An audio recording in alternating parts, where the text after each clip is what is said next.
Hello everyone, my name is Anthony, and I'm today going to be talking about the optoelectronic oscillator. The goal of our project was to construct in real life an optoelectronic oscillator. It's actually literally right next to me right now.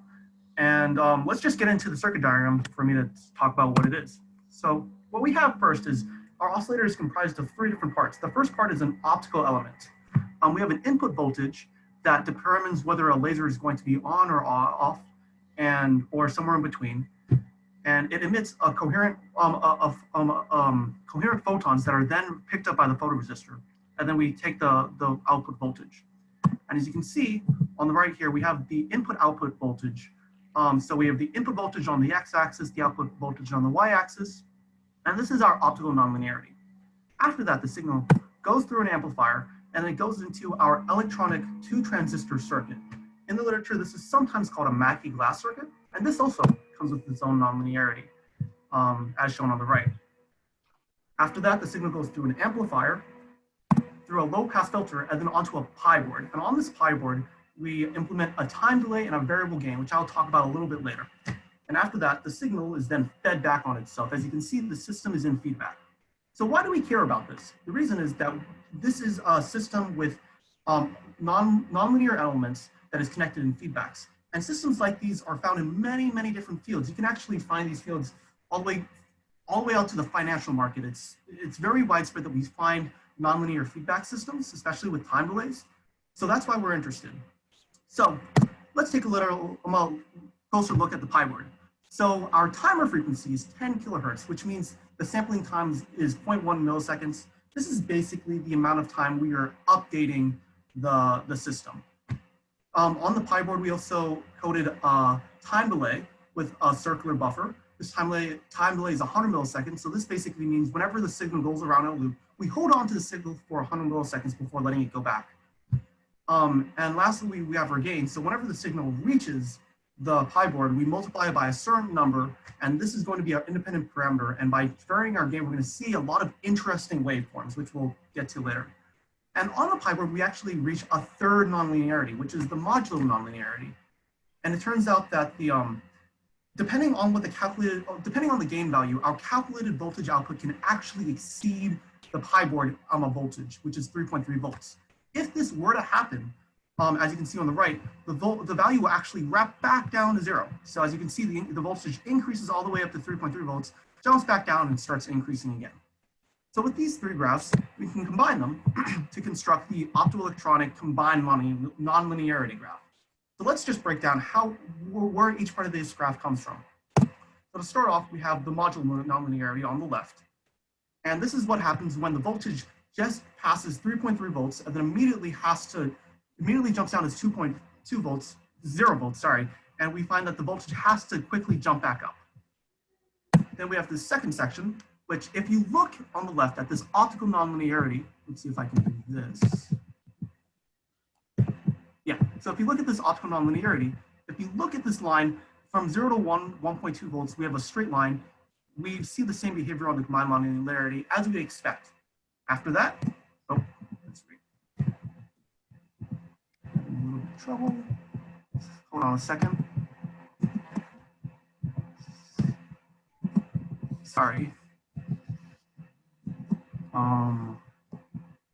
Some technical difficulties. Sorry about this. All right, there we go. I think we're back. All right. No. There we go. All right, perfect. Sorry about that.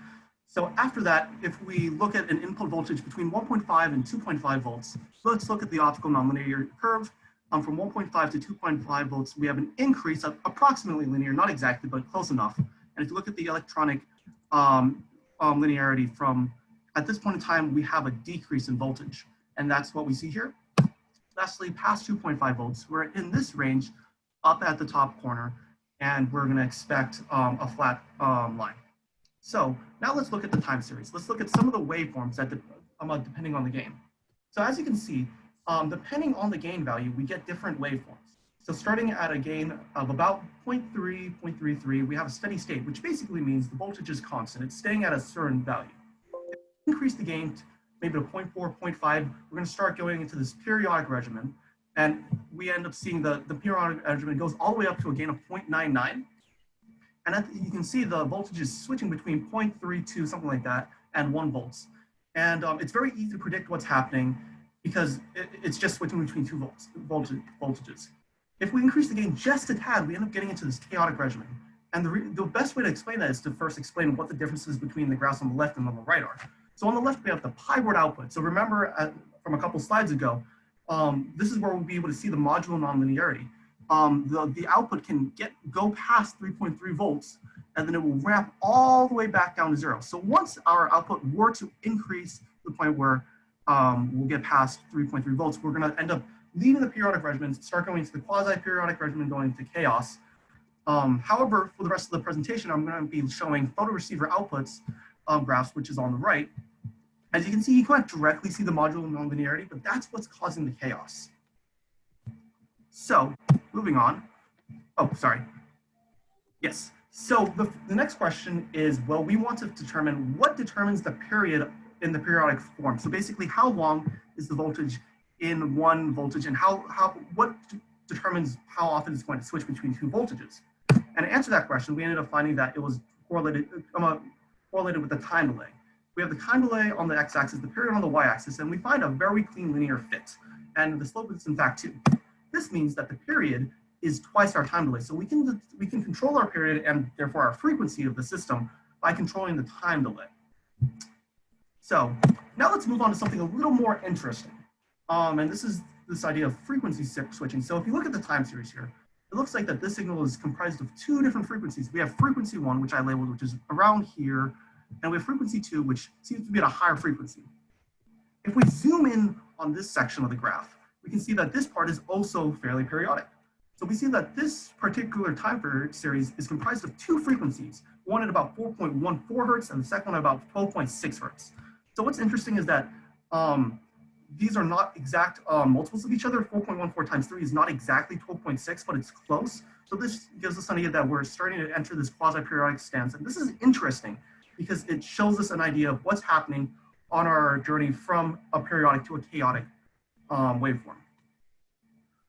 So if we care about the frequencies, well, let's look at a fast Fourier transformation. If we really care about, well, what's happening with the frequencies, a fast Fourier transformation is basically a decomposition of the primary frequencies in the signal. So on the left, we have a sample time series, and this is a periodic waveform. And if you look at the Fourier transform up here, we see that there's one major peak at about 4.13 hertz, which is the same as we saw previously, and we see the higher harmonics. So basically, this graph is composed of one frequency. This time series is composed of one frequency. However, on the right side, we have more of a quasi-periodic time series. And if you look at the Fourier transform, it's now comprised of many more frequencies. And we see something at around 4 hertz, around 13 hertz.